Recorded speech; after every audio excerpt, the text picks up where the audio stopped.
멍청한 얼굴로 상호에게 물었어요. 그러자 상호가 자신만만한 얼굴로 말했어요. 1호와 2호 모두 아이, 수학이다. 담배 없어.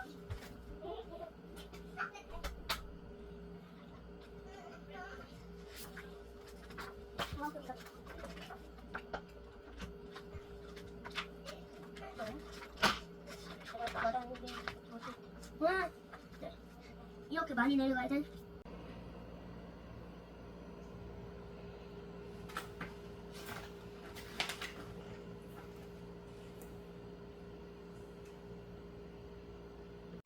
손이 두 개랑 손이 이렇게 많이 있었으면 이렇게 잡았을 테. 그러게. 엄청 걔가 세다. 날라갔겠다. 벌써. 아유 거미 안녕. 검. 아무도 듣지 못했지요.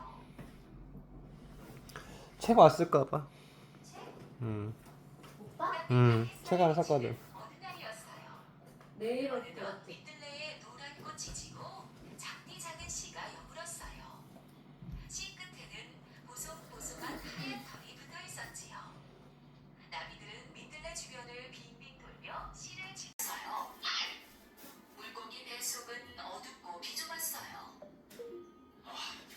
너무 깜깜하고 여기에서는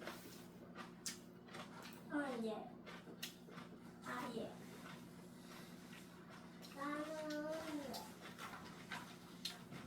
내 덕분에 올해 농사도 잘 되었구나. 아니에요. 형님이 매일 10초만 데울까? 너무 1초만 데워줘. 구나. 성식이는 쑥스러운 듯 머리를 긁적이며 웃었어. 성식이는 친구들이 모아둔 지우개 가루로 원하는 것들을 만들어 주었어. 그러다 보니 친구들의 인기를 독차지하게 되었지. 성식아, 이걸로 예쁜 꽃을 만들어 줄래? 나는 로봇 만들어 줘.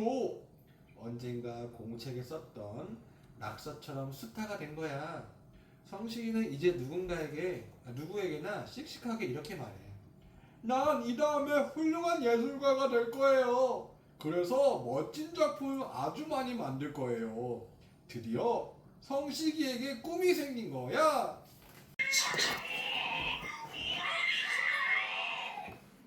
호랑이들은 오줌 덤불의 얼음부터 옴짝달싹 못했어.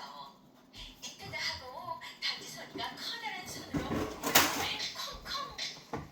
부세선이가 부세심으로 바닥을 쿵쿵 내쳤어.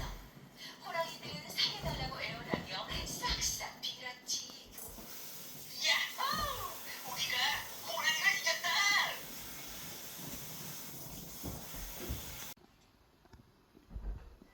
마지막으로 뿔 모양의 블록군이 말했어요. 저도 필통씨처럼 평평한 부분만 있어서 잘 그리지 못해요. 그리고 제 위도 산에 턱 걸터앉았어. 그런데 뾰족한 산꼭대기가 엉덩이를 쿡 찌르는 거야. 이런 자리가요 불편하네. 할망은 산꼭대기를 툭 떼어낸 뒤 뭉툭하게 파인 한라산에 털썩 앉았어. 아이고 좋다. 이제 손이 두 개랑 손이 이렇게 많이 있었으면 이렇게 잡았을 테. 그러게. 엄청 걔가 세다. 날라갔겠다. 벌써. 아유 거미 안녕. 검. 요즘 일요일 저녁만 되면 심장이 두근거려 공연히 부모님께 짜증을 내곤 합니다. 내일 회사 갈 생각에 신경이 날카로워졌는지